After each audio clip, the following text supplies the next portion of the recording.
Alors aujourd'hui, on est avec Amandine, qui est directrice de la communication à la mairie de Saint-Jacques. Et on est là pour parler éco-conception et site web. Alors, quelle image tu avais de l'éco-conception avant de débuter ce projet? Eh bien, je n'avais pas d'image, en fait. Du coup, quand on a commencé l'idée de refondre notre site internet, on s'était dit qu'il fallait qu'on mette une notion de développement durable, comme c'est le cas dans tous nos projets, en fait.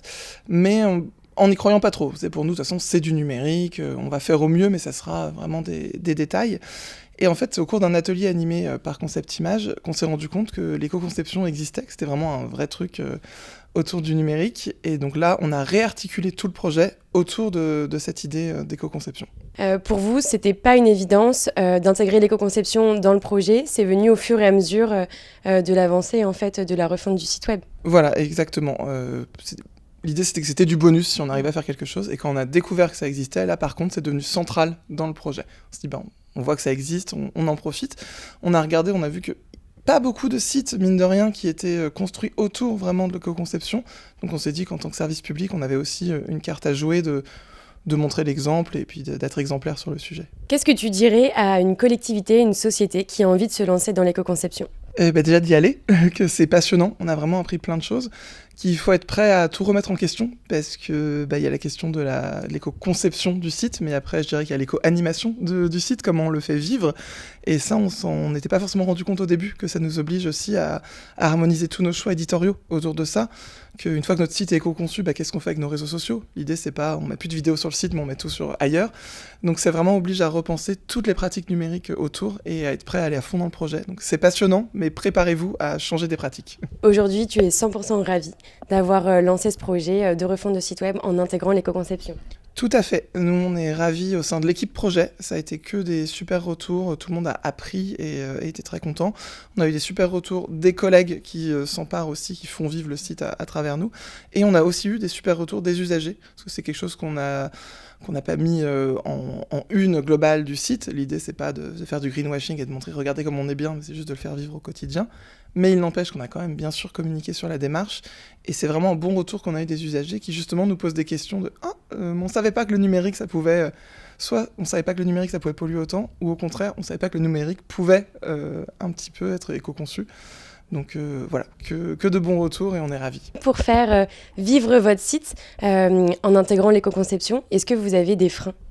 Pas vraiment. On a pu en avoir au début, mais je pense que c'était plus lié à un manque de cadrage, de cadre, que l'éco-conception en elle-même. En fait, une fois qu'on a posé les règles, le cadre, l'idée c'est de le respecter, tout simplement, et de faire de la pédagogie auprès des collègues là-dessus, notamment de dire, voilà, une photo pour faire jolie, si elle apporte rien, c'est peut-être pas nécessaire. Par contre, bien leur dire que non, ça veut pas dire ne pas mettre de photos du tout.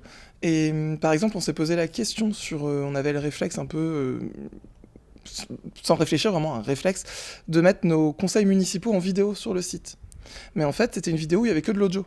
Donc à un moment, quand on s'est posé la question du poids de nos pages, on s'est dit, l'idée, c'est pas de plus les mettre, parce que c'est important, nous, pour notre communication, mais par contre, mettons que de l'audio, c'est plus léger, ça rentre beaucoup plus dans notre ligne éditoriale d'éco-conception. Voilà, donc là, c'est un exemple concret on n'a pas renoncé, mais on a adapté une pratique qui était faite sans réflexion, en fait, à ce nouveau cadre de réflexion qu'est l'éco-conception. Et puis du coup, cette notion d'éco-conception numérique nous a ouvert à l'éco-conception en règle générale. C'est vrai que forcément, on fait les bons élèves sur j'ai envie de dire, les bases du développement durable, bien choisir notre papier, nos encres végétales, optimiser nos quantités.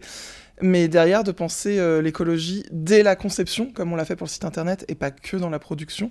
On pense notamment des automatismes en graphisme, d'utiliser des polices plus fines, de se dire qu'on va faire moins d'aplats de couleurs, de plutôt bosser sur les contours pour utiliser moins d'encre. On a découvert récemment qu'au lieu de faire des aplats de couleurs, on peut faire des motifs de points qui ont un rendu similaire en donnant un petit grain, mais qui du coup utilisent moins d'encre. Donc ça, c'est des choses aussi passionnantes où on se dit que on n'est pas que sur de l'éco-production, mais l'éco-conception, ça peut prendre tous les pans de notre travail. Et ça, c'est une page qui s'est ouverte grâce à cette première plongée avec le site internet, et c'est passionnant. Finalement, ça voudrait dire que s'engager dans une démarche d'éco-conception, c'est pas faire des concessions, c'est finalement s'adapter et trouver de nouvelles solutions. Exactement, c'est comme toute contrainte, en fait, de la contrainte naît après la créativité. Alors, créativité, on est peut-être sur un mot peut-être un peu fort, mais en tout cas, voilà, ça nous oblige à penser autrement, justement, à penser en dehors de la boîte, et je pense qu'il y a eu des belles idées, ou en tout cas des idées logiques qui en sont ressorties, et Donc pour l'instant, on n'a jamais dû faire un choix qui a été un crève-cœur et qui a été un renoncement.